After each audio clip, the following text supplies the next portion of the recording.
Welcome to this journey through one of the most unsettling and unexplained cases ever documented in the American history. Before we begin, I invite you to leave in the comments where you're watching from and the exact time at which you're listening to this narration. We are interested to know how far these documented accounts reach and at what moments of day or night they find their listeners. He bought a slave simply to be a nanny for his motherless daughter. But when he discovered what she was doing every night in secret, his life changed completely. In the America of 1853, at the height of antebellum prosperity, men of Southern high society resolved their domestic needs by purchasing slaves as if they were furniture. Among plantation owners and wealthy merchants, hiring a slave nurse was common and convenient practice. Colonel William Harrison Beaumont was desperate to find someone who would care for his 3-year-old daughter after losing his wife during childbirth of their second child. He bought Catherine, a young 25-year-old slave, expecting only that she would keep the girl fed and clean.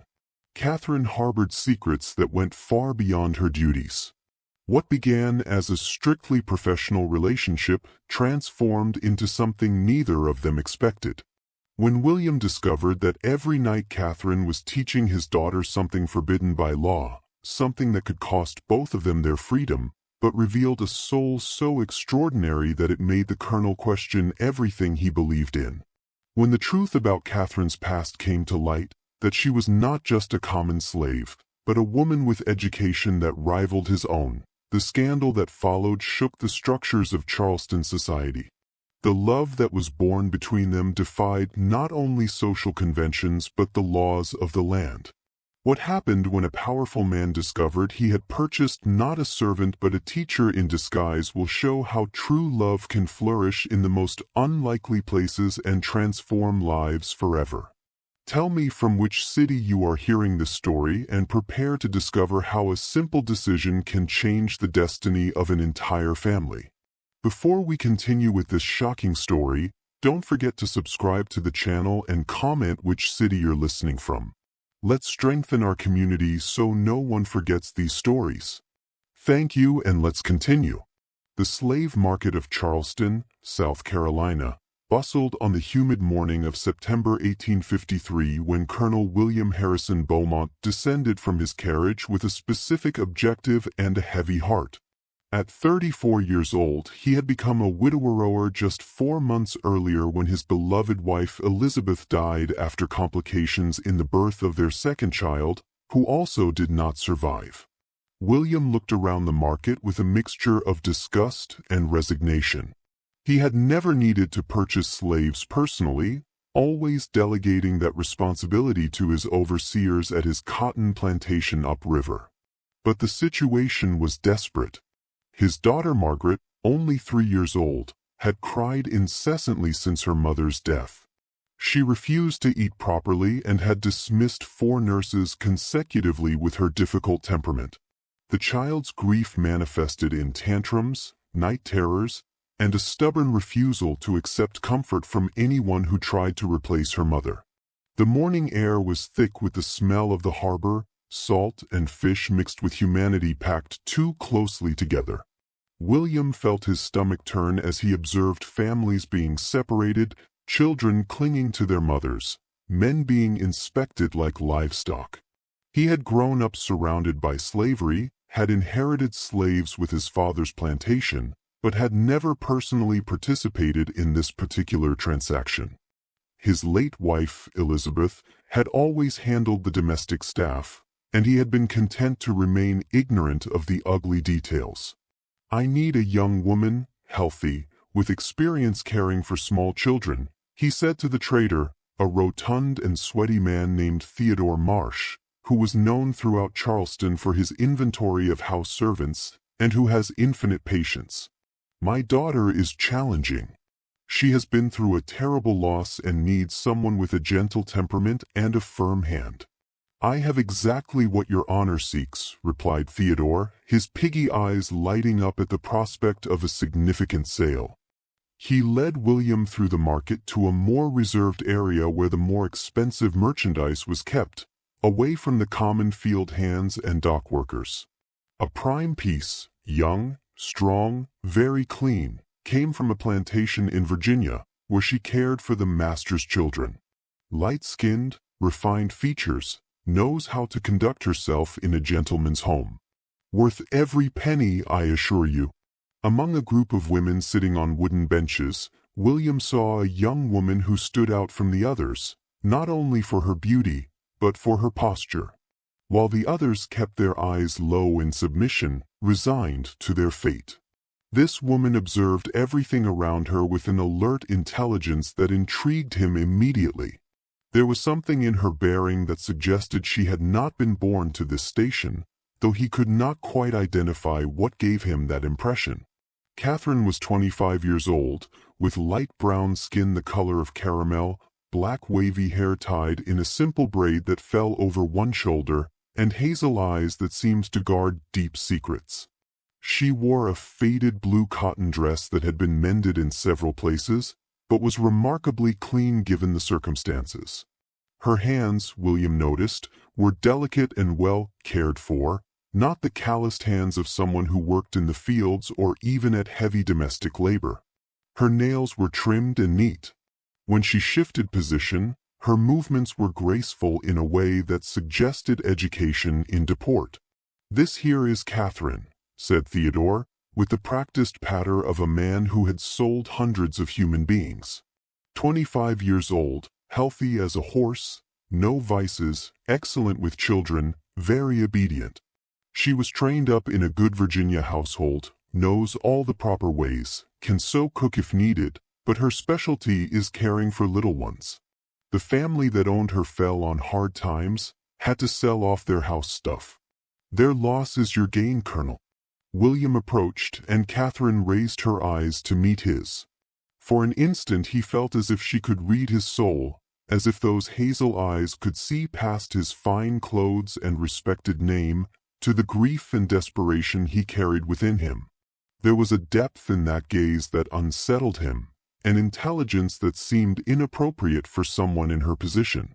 Slaves were supposed to be simple, uneducated, incapable of the kind of penetrating observation he saw in her face. "You have experience caring for small children?" he asked her directly, breaking protocol by addressing her rather than speaking only to the trader.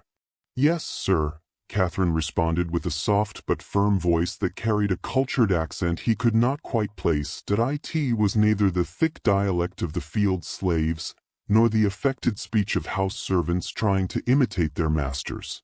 "I have cared for many children over the years from infancy through their early education."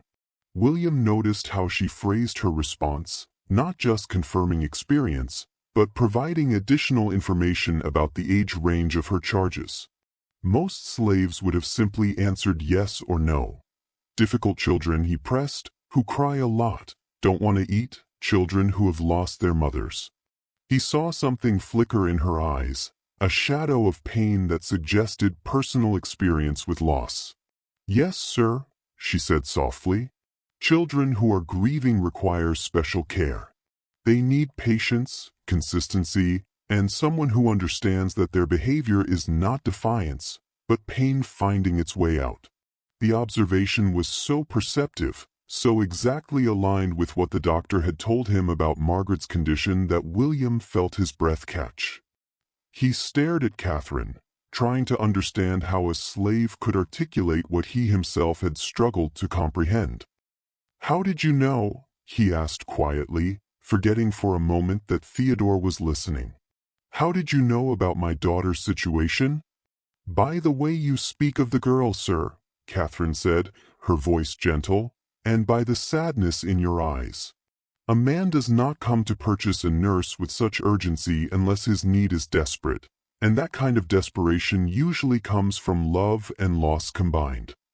Theodore shifted uncomfortably, clearly not pleased with his merchandise speaking so freely.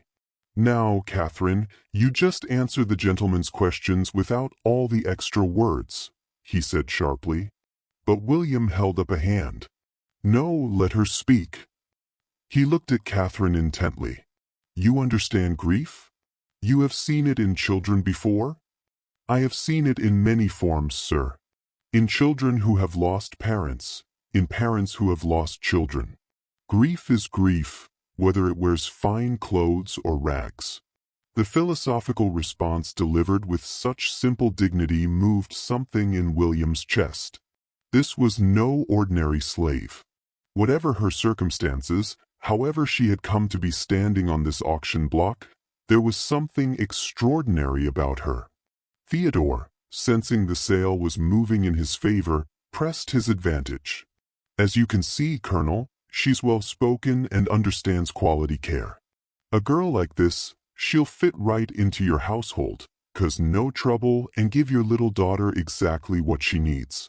How much? William asked, still looking at Catherine rather than the trader. $800.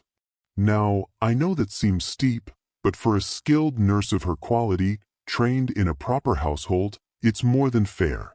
I could get 1,000 for her easy from one of the families on Trad Street. But I like to see my merchandise go to good homes where they'll be appreciated.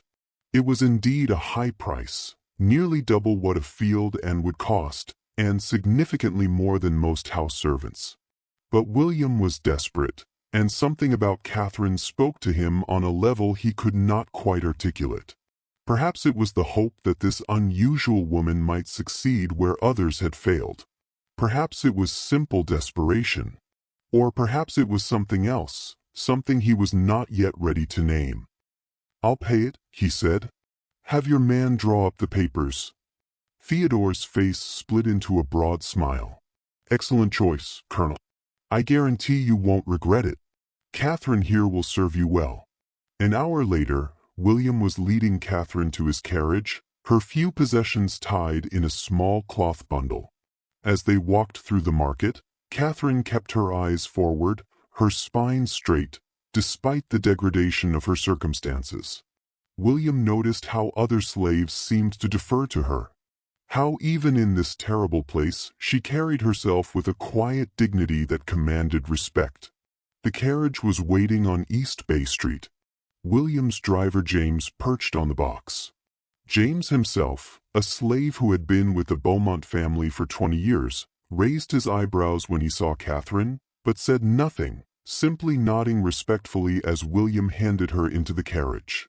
During the ride to William's mansion on King Street in the fashionable district south of Broad, William explained the situation in more detail. The carriage rolled through the elegant streets lined with palmetto trees and ornate iron gates past the gracious homes of Charleston's elite. "My daughter Margaret is 3 years old," he began, watching Catherine's face as he spoke. "She lost her mother 4 months ago during childbirth. My wife Elizabeth developed a fever after the delivery and did not survive. The child, a son, lived only 2 days. His voice caught slightly. Since then, Margaret has been inconsolable. She cries for hours, refuses to eat more than a few bites at each meal, wakes screaming from nightmares. We have had 4 nurses attempt to care for her. The first 2 she simply wore down with her constant tears and demands. The third lost her temper and struck Margaret when the child would not stop crying. I dismissed her immediately. The fourth left yesterday saying she could not bear the strain any longer. The child is testing them," Catherine said thoughtfully. "When children lose a parent, especially their mother, they often become difficult as a way of testing whether the new caregiver will also abandon them. Each time a nurse leaves, it confirms Margaret's fear that everyone she loves will disappear." William stared at her. "That is exactly what Dr. Peton said." "How do you know this?" "I have cared for children in mourning before, sir. The patterns are similar regardless of the circumstances. You said earlier that the father must be considered as well. What did you mean?" Catherine hesitated as if weighing how much honesty she could afford. Children are sensitive to the emotions of adults around them. If Margaret sees that her father is also grieving, if she senses his sadness and perhaps his difficulty in caring for her while managing his own pain, she may be reacting to that as much as to her mother's absence. Sometimes children act out because they do not know how else to express that they see their parents suffering. The insight cut straight to William's heart. He had been trying so hard to maintain his composure to be strong for Margaret, but the effort of suppressing his own grief while trying to comfort his daughter had been exhausting. At night, alone in the bedroom he had shared with Elizabeth, he wept, but in front of Margaret and the household staff, he maintained the stoic facade expected of a Southern gentleman. "You seem to understand a great deal about the human heart," he said quietly. "Where did you learn such things?" "Life teaches many things, sir," Catherine replied, turning to look out the window at the passing houses. "Loss is a universal teacher." They rode in silence for a few minutes before William spoke again. "You will be responsible for all of Margaret's care, feeding, bathing, dressing, entertaining, and putting her to bed. The household is managed by Mrs. Beatrice Thornton, who has been our housekeeper for 15 years. She runs a tight ship and expects all staff to maintain high standards. You will take your meals in the servants' dining room and report any concerns about Margaret directly to Mrs. Thornton, nor to me." "Will I be permitted to take Margaret outside to the garden or for walks?" The question surprised him. Most slaves would not presume to ask about their duties, but would simply wait to be told. "Yes, of course. Fresh air and exercise are important for children. Our garden is secure and private. And if Margaret needs something, clothing or books or toys, how shall I communicate that books?" William repeated. "You think she needs books? She's only 3 years old. Children are never too young for stories, sir. And if she is learning to speak well, picture books can help develop her vocabulary." Again, William found himself surprised by Catherine's insights that "I will see that you have appropriate materials for her care and education." When they arrived at the mansion, Catherine stepped down from the carriage and looked up at the impressive 3-story structure with its tall columns and wide piazzas. The house was one of the finest on King Street, built of Charleston gray brick with white trim, surrounded by elaborate gardens enclosed by iron fencing. William watched her face, expecting to see the awe that most slaves showed when first seeing such wealth. Instead, Catherine's expression was thoughtful, analytical, as if she were cataloging the household rather than being overwhelmed by it. Mrs. Beatrix Thornton was waiting in the entrance hall, a tall woman with iron-gray hair pulled back in a severe bun and sharp blue eyes that missed nothing. She looked Catherine up and down with an expression that suggested skepticism. "This is Catherine," William said. "She will be caring for Margaret. Please show her to the quarters we prepared and then bring Margaret to meet her. I will be in my study if needed." "Sir," Mrs. Thornton said crisply. She turned to Catherine. "Follow me." As William climbed the stairs to his second-floor study, he heard Mrs. Thornton's voice echoing in the stairwell as she led Catherine upward. "I run a proper household here. Cleanliness, punctuality, and obedience are expected at all times. The Colonel is a good master, but he will not tolerate laziness or insubordination. Do you understand?" "Yes, ma'am." Catherine's voice responded, clear and respectful, but not servile. William found himself hoping that Catherine would not be cowed by Mrs. Thornton's severity. The housekeeper was efficient and loyal, but she ruled the domestic staff with an iron hand and had little patience for what she considered weakness or sentiment. The room designated for Catherine was on the second floor in the rear of the house next to Margaret's nursery. It was small but comfortable by the standards of servants' quarters, with a narrow bed covered in a simple quilt, a chest of drawers for her clothing, a washstand with a pitcher and basin, and a single chair near the window. The window itself looked out over the back garden, offering a view of the carefully tended roses and the old oak tree that dominated the space. "This is your room," Mrs. Thornton said. "Keep it neat. There will be an inspection every Saturday morning. Meals are served in the servants' dining room at 6 o'clock in the morning, noon, and 6 o'clock in the evening. You will eat with the other house staff.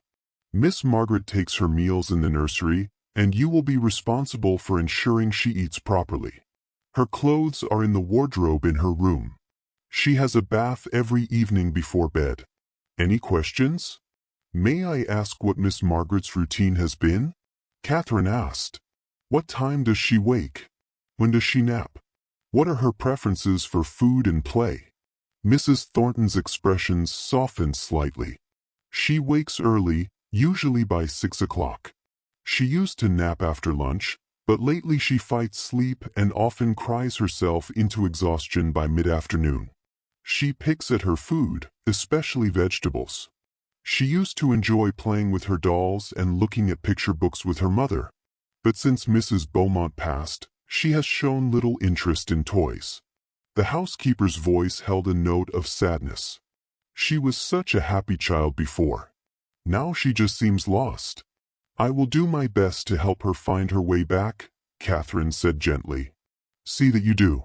The Colonel loves that child more than anything in this world. If you can ease her suffering, you will have his eternal gratitude. After Mrs. Thornton left to fetch Margaret, Catherine stood alone in her small room. She walked to the window and looked out at the garden, taking several deep breaths. 3 years since her kidnapping. 3 years of hiding who she really was. 3 years of enduring degradation and fear. And now she was here in this beautiful house charged with caring for a motherless child. Perhaps she thought this was where her luck might finally turn. She heard small footsteps in the hall accompanied by Mrs. Thornton's heavier tread. Catherine turned from the window and straightened her spine, preparing to meet her new charge. Margaret was a tiny thing, smaller than Catherine had expected for 3 years old. She had blonde, curly hair that had been carefully combed, but was already coming loose from its ribbons and enormous blue eyes that dominated her small, pale face. The child was thin, too thin, and there were dark circles under her eyes that spoke of many sleepless nights. She wore a beautiful white dress with blue embroidery, but it hung loosely on her small frame. She clutched a worn rag doll in one hand and had the other hand firmly attached to Mrs. Thornton's skirt. Miss Margaret, this is Catherine, Mrs. Thornton said, her voice gentler than it had been when speaking to Catherine alone. She has come to take care of you. Margaret stared at Catherine with solemn, suspicious eyes. Her lower lip trembled slightly, as if she were already preparing to cry. Catherine knelt down slowly, bringing herself to the child's eye level. She made no move to approach or touch Margaret, simply smiled softly.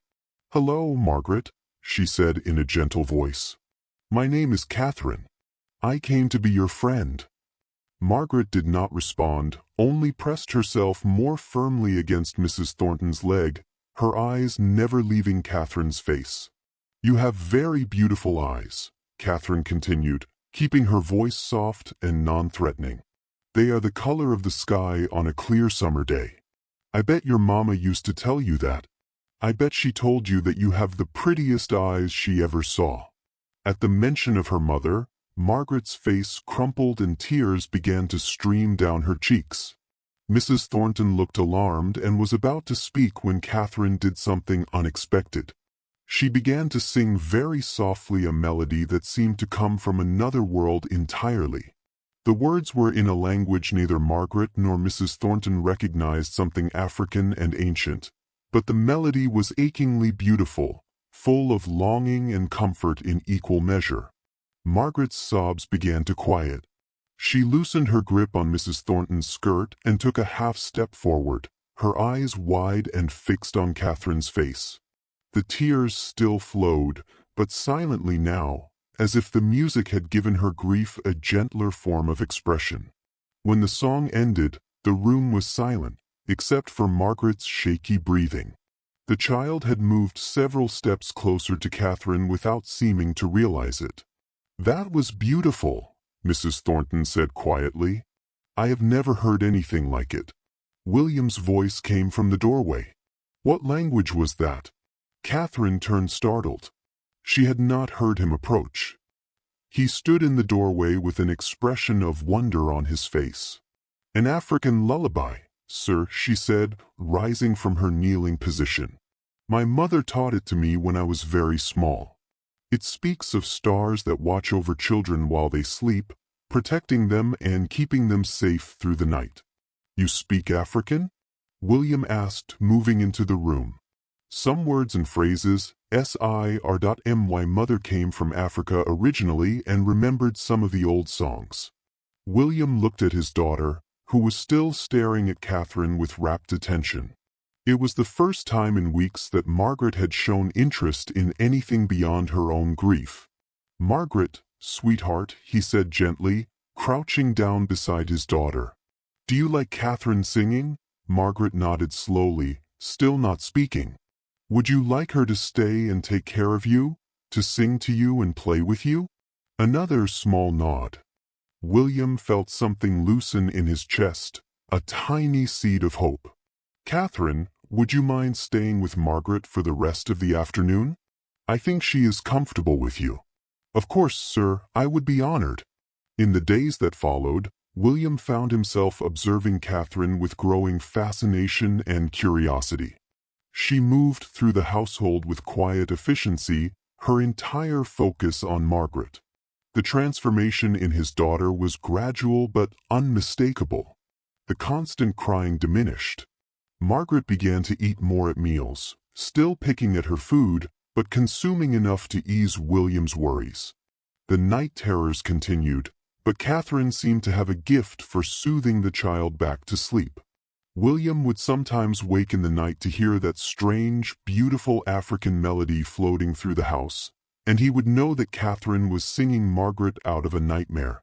More remarkably, Margaret began to smile again. Small smiles at first, fleeting and fragile, but real. She laughed at something Catherine said during breakfast. She played with her dolls while Catherine sewed. She asked questions about the flowers in the garden as Catherine walked with her among the roses. William watched these developments with relief and gratitude, but also with growing puzzlement. Catherine was unlike any slave he had ever known. Her speech was too refined, her knowledge too broad, her manner too confident. She never overstepped the boundaries of her position, always addressing him and Mrs. Thornton with proper respect. But there was something in her bearing that suggested she was playing a role rather than living her natural state. He noticed little things, the way she held a book when she looked at picture books with Margaret, as if she were reading rather than simply looking at illustrations. The grace of her movements, more like a lady than a servant. The vocabulary she used words like consistency and temperament and anxiety that seemed beyond what a slave would know. Her posture always upright, her hands always clean and well kept despite her work. One afternoon, about 3 weeks after Catherine's arrival, William was working in his study when he heard voices from the garden below. He walked to the window and looked down to see Catherine and Margaret sitting on a blanket under the oak tree. Margaret was laughing at something, actually laughing, a sound William had feared he might never hear again. Catherine was helping her make chains from clover flowers, their heads bent together over the work. "You are a quick learner, Miss Margaret," Catherine was saying, her voice clear in the quiet afternoon air. "See how you make the loop and thread the next stem through. That is the way. You could be a fine seamstress one day if you wished.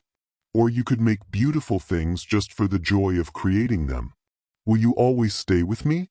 Margaret asked, her child's voice plaintive. "Will you be my mama now?" William's breath caught. He leaned closer to the window, desperate to hear Catherine's response. "I will stay with you as long as your papa wishes me to," Catherine said gently. "I cannot be your mama because you already have a mama up in heaven watching over you. But I can be your friend and your teacher and someone who loves you very much. Would that be all right?" "I suppose," Margaret said. "But I wish you could be my mama too. Then you could never leave. People we love do not really leave us, sweetheart. They live in our hearts. Your mama will always be part of you in your pretty eyes and your kind heart and your curiosity about the world. And I promise that as long as I am with you, I will take care of you and teach you and help you grow into the wonderful person you are meant to be." William felt tears prick his eyes. This woman, This slave, whose name he barely knew, was giving his daughter something precious beyond measure.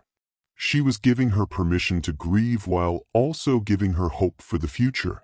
She was not trying to replace Elizabeth, but rather helping Margaret learn to live with her loss. That evening, after Margaret was asleep, William asked Mrs. Thornton about Catherine's behavior. "She is exceptional, sir," the housekeeper said. "I have never seen anyone connect with a child so quickly. Miss Margaret has not cried during the day for nearly a week now. She eats her vegetables when Catherine tells her stories about how food helps us grow strong. She goes to bed without fuss. It is remarkable. What do you know about Catherine's background? Where she came from before?" Mrs. Thornton shrugged. "Only what the trader told you, sir. From Virginia, trained in a good household." "Why do you ask? Does she seem like other slaves to you?" The housekeeper paused, considering. "Now that you mention it, sir, she speaks quite well, better than many white women of my acquaintance, if I am honest, and she has a way about her, a kind of dignity that is unusual, but she works hard and causes no trouble, so I have no complaints." "Have you seen her reading?" "Reading, sir?" Mrs. Thornton looked shocked. "Certainly not. That would be illegal." "Why would you think?" "Just a question," William said quickly. "She seems educated, that is all." "Well, somehow slaves pick up refined ways from their masters. Perhaps that is all it is." But William did not think that was all it was. Over the next several days, he paid closer attention, and what he observed only deepened his conviction that Catherine was hiding something significant about her past. She was too knowledgeable about too many things. When Margaret asked about birds in the garden, Catherine could identify them by species and tell the child about their habits. When Margaret wondered about the stars, Catherine explained constellations with a precision that suggested formal education.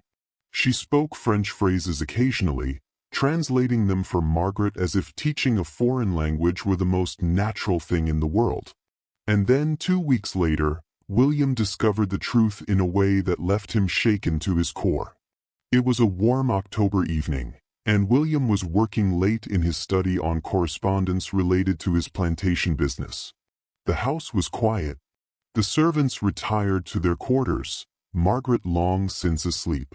He had been working for several hours when he realized he needed a particular ledger from the library on the 3rd floor. As he climbed the stairs, he heard a soft voice coming from Margaret's room. He paused on the landing, listening. It was Catherine's voice, but she was not singing or telling stories. She was speaking in a measured instructional tone that made William's blood run cold. "This is the letter A, Margaret. It makes the sound R like an apple or A like an able. And this letter is B, which makes the sound B like in ball or book." William moved silently to Margaret's door, which stood slightly ajar. Through the gap, he could see Catherine sitting on Margaret's bed with his daughter nestled against her side. Between them was a primer, a basic reading book, and Catherine was systematically teaching Margaret to recognize letters and their sounds. Teaching a slave to read was illegal throughout the South, punishable by fines and imprisonment. Teaching any enslaved person to read and write was considered dangerous, a path to rebellion and insurrection. But more shocking than the illegality was the fact that Catherine obviously knew how to read and read well. She was not stumbling through the primer, but moving through it with the confidence and skill of an experienced teacher. William stood frozen in the hallway, watching as Catherine patiently guided Margaret's small finger from letter to letter, asking questions to check her understanding, offering praise and encouragement. His mind raced with questions and implications. How had a slave learned to read so well? Where had she received such obvious education? And why was she risking severe punishment to teach his daughter? He watched for perhaps 10 minutes before silently retreating down the hallway to his study. He closed the door and sat in his chair, his hands trembling slightly. He should confront her immediately. He should summon the authorities. Teaching slaves to read was not just illegal, but considered a threat to the entire social order. If word got out that he was harboring a literate slave who was teaching his daughter, his reputation would be destroyed. But even as these thoughts ran through his mind, William found he could not muster the appropriate outrage. Instead, he felt a strange mixture of awe and curiosity. Who was Catherine really? How had she acquired such education? And what kind of extraordinary woman would risk everything to teach a 3-year-old child to read? He did not sleep that night. Instead, he sat in his study and thought about everything he had observed over the past weeks. Catherine's refined speech, her knowledge of history and science and languages, her graceful movements and proper posture, her ability to connect with Margaret on a level that suggested not just experience with children, but genuine education in pedagogy. None of it fit with her supposed background as a slave trained in a Virginia household. By morning, William had made a decision. He would confront Catherine privately and demand the truth. If she had been lying about her past, he needed to know, but he would hear her out before deciding what action to take. He waited until afternoon when Margaret was napping. He asked Mrs. Thornton to ensure they would not be disturbed and summoned Catherine to his study. She entered with her usual composure, though he thought he detected a hint of apprehension in her eyes. She stood before his desk with her hands folded, her posture perfect, waiting for him to speak. "Catherine," he began, deciding to be direct. "I need to ask you some questions, and I need you to answer me honestly." "Sir," she said, her voice steady. "Where were you born?" "In Maryland, sir." "Which plantation?" "I was not born on a plantation, sir. I was born in Baltimore." The answer was not what he expected. Slaves were not generally born in cities unless their mothers were house servants for urban families. "What was your mother's name?" "Sarah Mitchell." "And your father?" Catherine hesitated for just a moment. "James Mitchell. They were both slaves." "No, sir." William leaned forward, his pulse quickening. "What were they?" "They were free people of color, sir." The room seemed to spin. "You are telling me you were born free?" "Yes, sir." "Then how?" He could not finish the sentence, but Catherine understood. "I was kidnapped, sir, 3 years ago. My parents had both died, and I was living alone in Baltimore. Men came in the night, men who claimed my father owed them money. They destroyed my freedom papers and sold me to a trader who falsified documents saying I had been born a slave. I have been sold 4 times since then, passed from place to place before ending up in Charleston." William felt as if the floor had dropped out from under him. If what she was saying was true, if she really had been born free, then he had not purchased a slave at all. He had purchased a free woman who had been illegally enslaved. The implications were staggering. "Can you prove any of this?" he asked. "My documents were destroyed. My house was burned.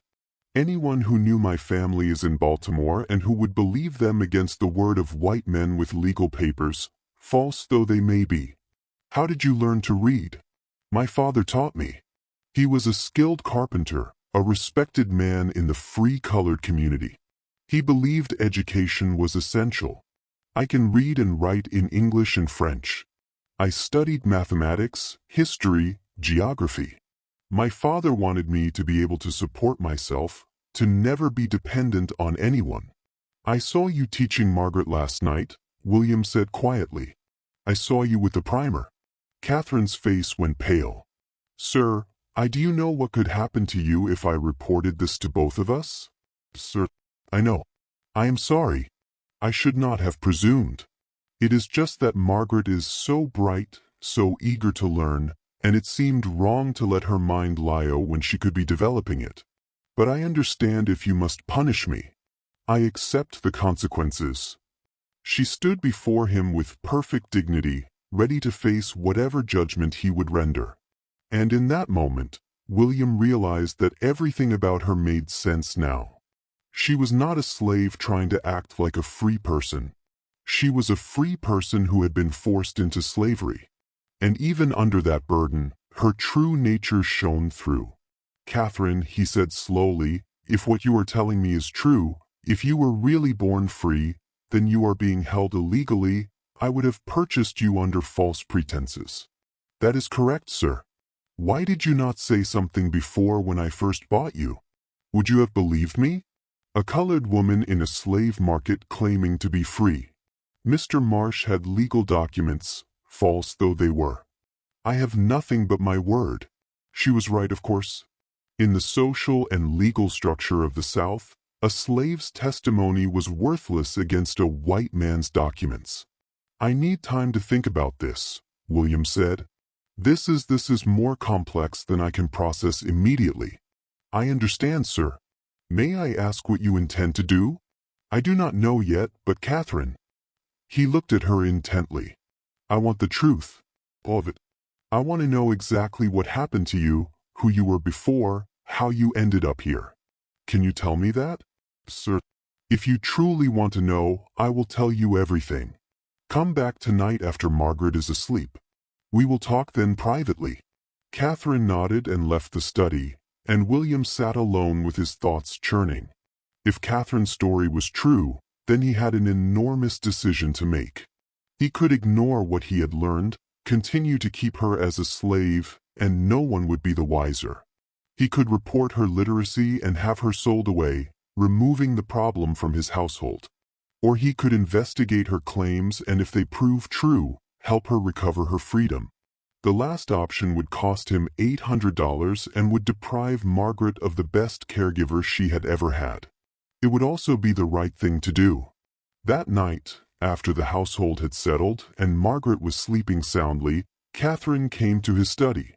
William had prepared a fire against the evening chill and had 2 chairs arranged so they could speak face to face rather than across the formal barrier of his desk. "Sit," he said, gesturing to one of the chairs, "and tell me your story. All of it." Catherine sat, took a deep breath, and began. "My father James Mitchell was born a slave on a tobacco plantation in southern Maryland when he was 25 years old.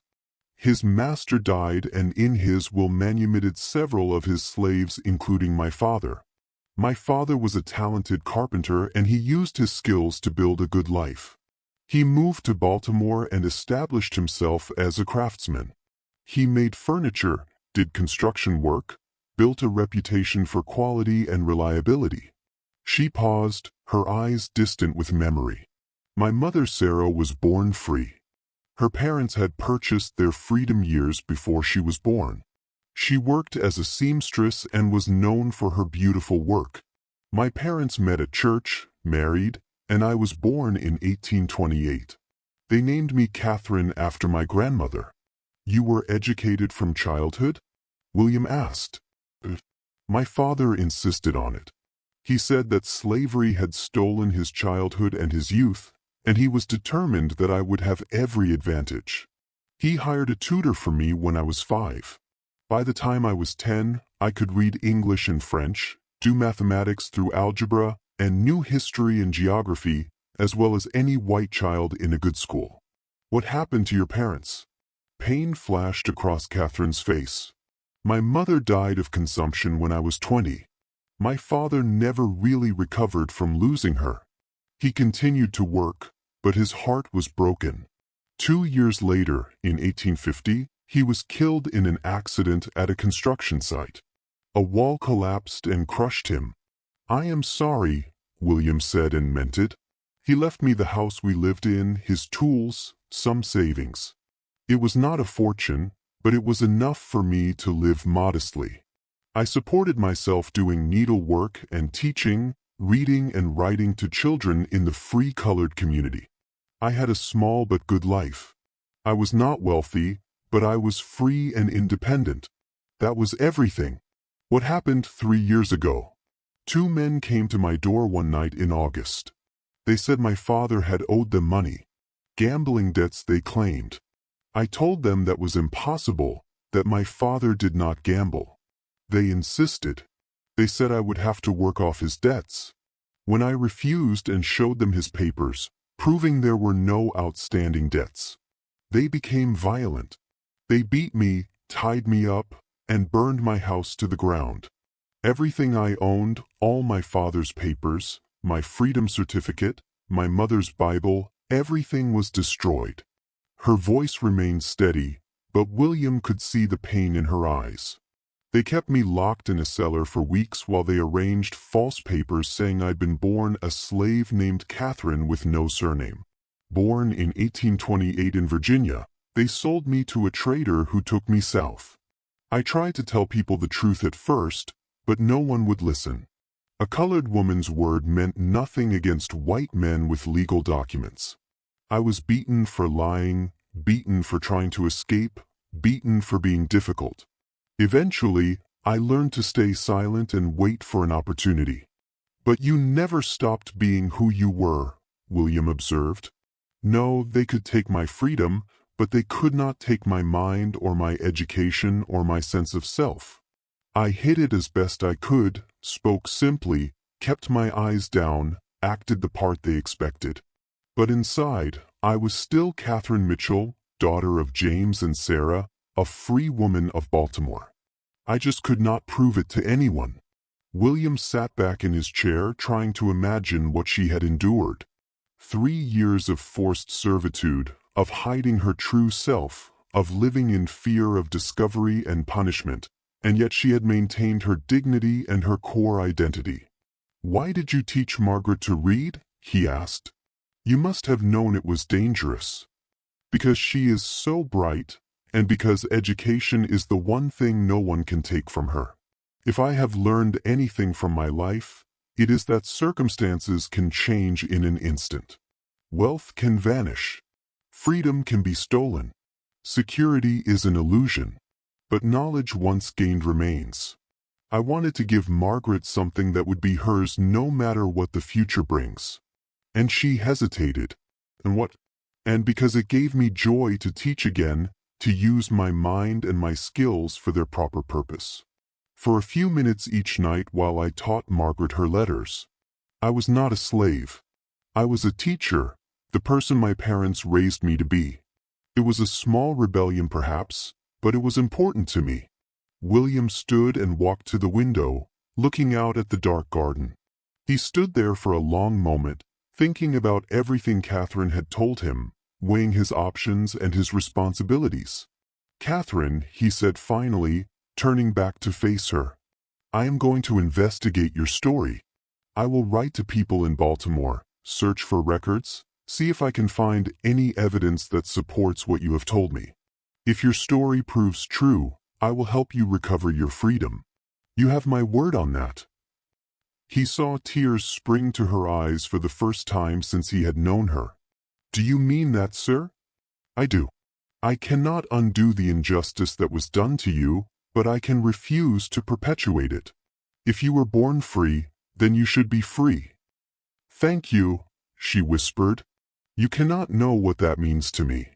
In the meantime, you will continue to care for Margaret, and you will continue to teach her to read, but discreetly. If anyone asks, you are simply looking at picture books with her. Do you understand?" "Sir." "Catherine, I need to ask you something else. When you are free, what will you do? Where will you go?" She looked at him with those clear hazel eyes. "I do not know, sir. I have no family left, no home to return to. Baltimore holds nothing but painful memories now. I suppose I will have to find some way to support myself. Perhaps return to teaching or needlework. And Margaret, what about her?" The pain that crossed Catherine's face was evident. "I will miss her terribly. She has become like a daughter to me. But I cannot ask you to keep me as an employee when I regain my freedom. The social complications would be—" She trailed off. "Would you want to stay if it were possible?" "More than anything. But sir, surely you see how impossible that would be. A free woman of color working in your household. The scandal it would cause and Margaret's future to think of. She needs to grow up as part of Charleston society, not as the daughter of a man who employed a colored woman in his home. Let me worry about society." William said, "You worry about Margaret. She loves you, Catherine. Losing you would devastate her after everything she has already lost. And I love her. But love does not always determine what is possible. William wanted to say more, wanted to tell her that he was beginning to realize his feelings for her went beyond gratitude, beyond respect for her intelligence and strength. But it was too soon, too complicated, too dangerous to voice such thoughts. Instead, he simply nodded. Get some rest. We will speak more after I have had time to investigate your claims. Over the next 6 weeks, William devoted considerable time and resources to investigating Catherine's story. He wrote letters to officials in Baltimore, to churches that kept records of free colored people, to carpenters' guilds that might have known James Mitchell. He hired a private investigator to search for records and interview people in Baltimore's free colored community. The responses came slowly, but they came. Yes, James Mitchell had been a respected carpenter in Baltimore. Yes, he had been a freed slave who built a successful business. Yes, he had married Sarah Washington in 1825. And they had a daughter named Catherine, born in 1828. Yes, his house had burned in August 1850, shortly after his death, though at the time it had been assumed to be an accident. And yes, his daughter Catherine had disappeared around that same time and was assumed to have perished in the fire. When William sat down with all the documentation spread before him, he knew beyond doubt that Catherine had told him the truth. She was a free woman, illegally enslaved, and he had unknowingly purchased stolen property. The legal situation was complex. Simply freeing Catherine would not restore her legitimate status as a freeborn woman. She would need proper documentation, proof of her birth status, legal recognition of the fraud that had been perpetrated against her. William consulted with a lawyer who was known for his progressive views, swearing him to secrecy about the case. It can be done, the lawyer told him, but it will take time and money. We will need to file documents in Maryland courts, get testimony from people who knew her family, prove that the slave papers are fraudulent. It could take months, maybe a year. Do it, William said. Whatever it takes. While the legal process is ground forward, life in the Beaumont household continued. Margaret thrived under Catherine's care, growing stronger and happier with each passing week. The child's grief had not disappeared, but it had become manageable, woven into her daily life rather than overwhelming it. She spoke often of her mother now, asking Catherine questions about heaven and angels, working through her understanding of death with the help of Catherine's patient explanations. And every night, Catherine taught Margaret to read. By November, the child could recognize all her letters. By December, she was sounding out simple words. By January, she was reading basic sentences from her primer.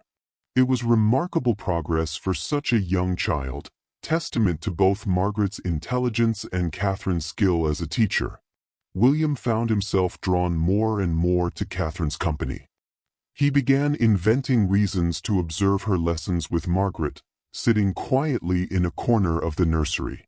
While Catherine taught, he engaged her in conversations about Margaret's development, discussions that inevitably broadened into talk of education, philosophy, literature, politics. He discovered that she was as knowledgeable and thoughtful as any educated person he knew, with opinions on everything from the poetry of Wordsworth to the political situation in Europe. He was falling in love with her, he realized sometime around Christmas. It was not just her beauty, though she was beautiful, or her intelligence, though she was brilliant. It was the totality of who she was, the strength that had sustained her through unimaginable hardship, the kindness she showed to his daughter, the quiet dignity with which she carried herself even in the degrading position slavery had forced upon her. But he said nothing. The social barriers between them were enormous. Even when she was legally free, she would still be a woman of color in the slave-holding South, and he was a white man of the planter class. A romantic relationship between them would be scandalous, potentially dangerous for both of them, and certainly damaging to Margaret's future prospects in Charleston society.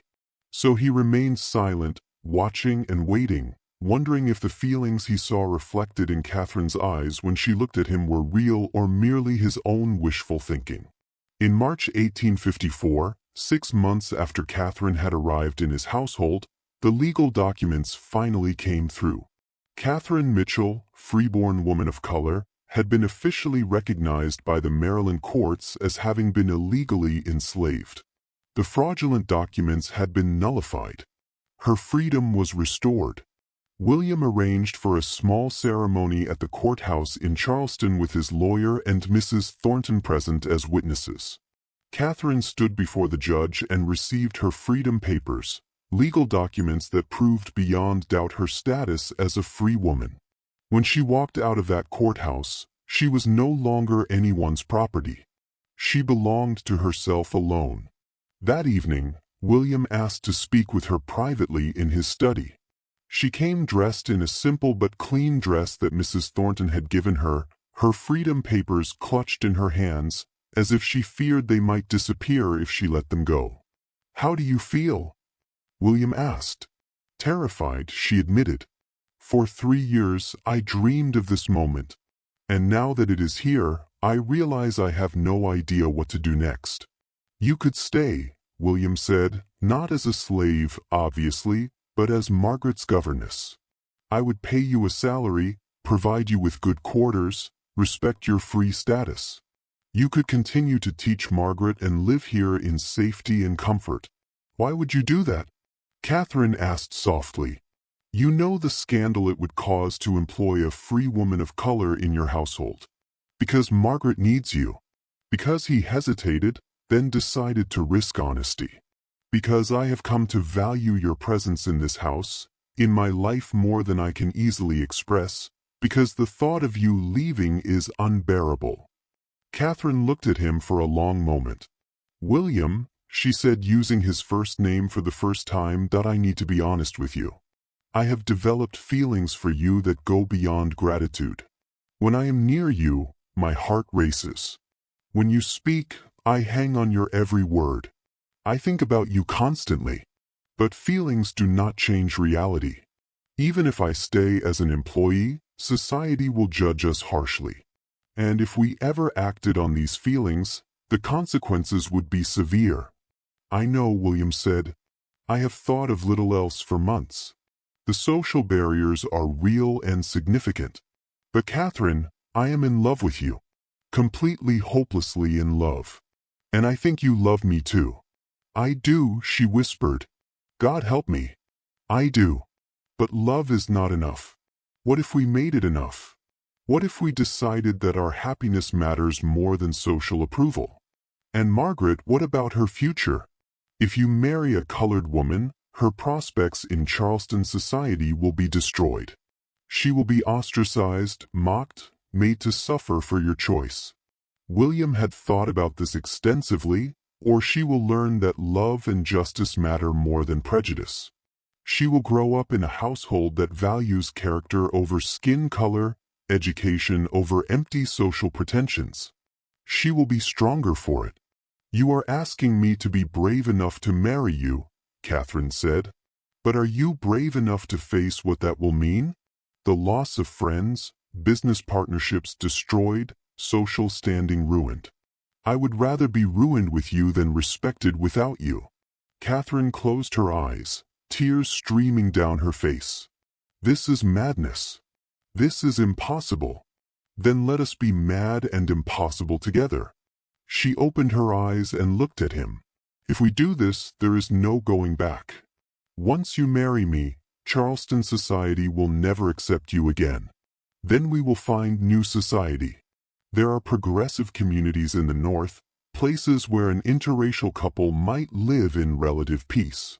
We could move, start fresh somewhere that Margaret could grow up without the poison of slavery all around her. You would give up your plantation, your heritage, everything you know. I would give up anything for you and Margaret. You have both become my whole world." Catherine moved toward him, then closing the distance between them. She reached up and touched his face gently. "Then yes," she said. Yes, I will marry you not because it makes sense or because it is easy, but because I love you and because life is too short to deny love when we find it. William pulled her into his arms and kissed her. And in that moment, the impossible became real. They married quietly 3 months later in June 1854 in a small ceremony performed by an abolitionist minister in a private home. Margaret, now 4 years old, was thrilled to have Catherine officially become her new mother. Social invitations stopped coming. William's name was removed from club membership lists. There were editorials in newspapers condemning him. Sermons preached against the degradation of allowing interracial marriage. Threats delivered anonymously to their door. But there were also unexpected allies. Some of the more progressive families, those with abolitionist sympathies, reached out in support. A few business contacts proved more loyal than William had dared hope. And slowly, carefully, they began to build a new life that did not depend on Charleston's approval.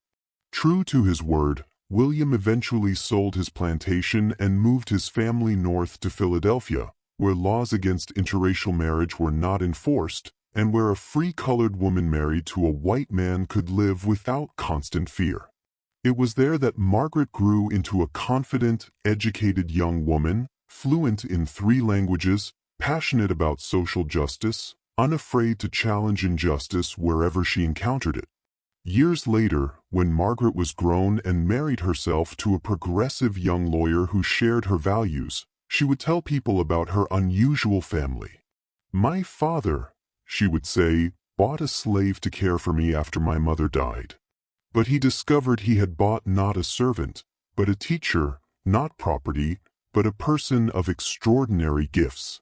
And he had the courage to admit his error, correct the injustice, and follow his heart even when society condemned him for it.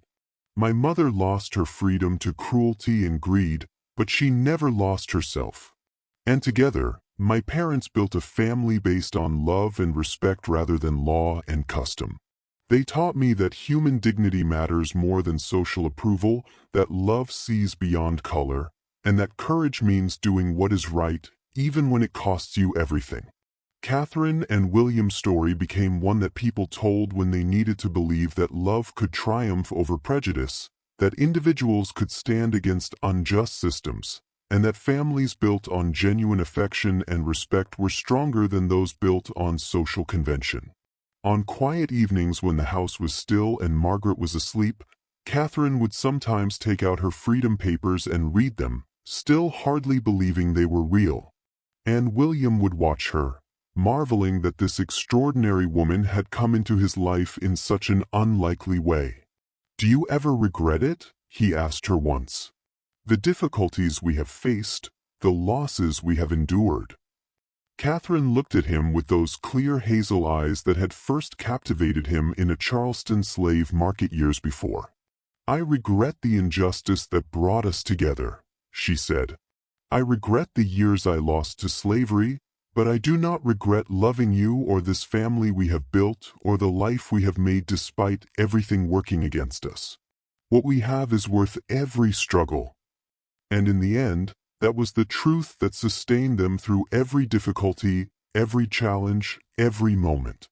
When the weight of society's disapproval threatened to crush them, they had found something rare and precious, a love built on mutual respect, shared values, and the courage to stand together against a world that said they should be apart.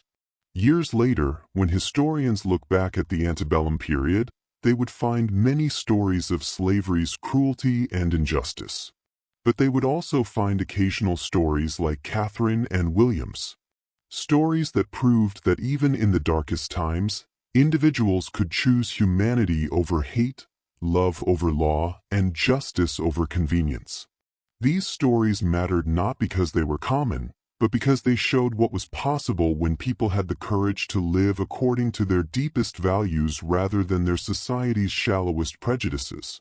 And so Catherine Mitchell Beaumont, who had been born free, stolen into slavery, and freed again by love and justice, lived to see the end of slavery in America. She lived to see her daughter become a leader in the women's suffrage movement. She lived to teach hundreds of children, both black and white, in the school she established in Philadelphia. And she lived to grow old beside the man who had been brave enough to see her humanity when the law said she was property, and to choose love when society demanded he choose status instead. Their story reminds us that freedom is not just a legal status but a state of being. That love can flourish in the most unlikely circumstances. And that the courage to do what is right even at great personal cost is the foundation of all true progress. In a world that tried to reduce Catherine to property and William to his social position, they chose instead to be fully human, fully themselves, and fully committed to building a life based on their deepest values. And that choice made in a moment of courage in 1854 Charleston echoed forward through generations, touching everyone who heard their story and dared to believe that they too could choose love over fear, justice over convenience, and hope over despair. Tell me from which city you are hearing this story and which part touched your heart most?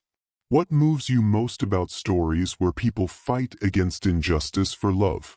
Leave your like if this story of William and Catherine reached your soul, and subscribe for more stories that show how true love can transform lives and societies. Because we all deserve to believe that our humanity is worth more than any label society places on.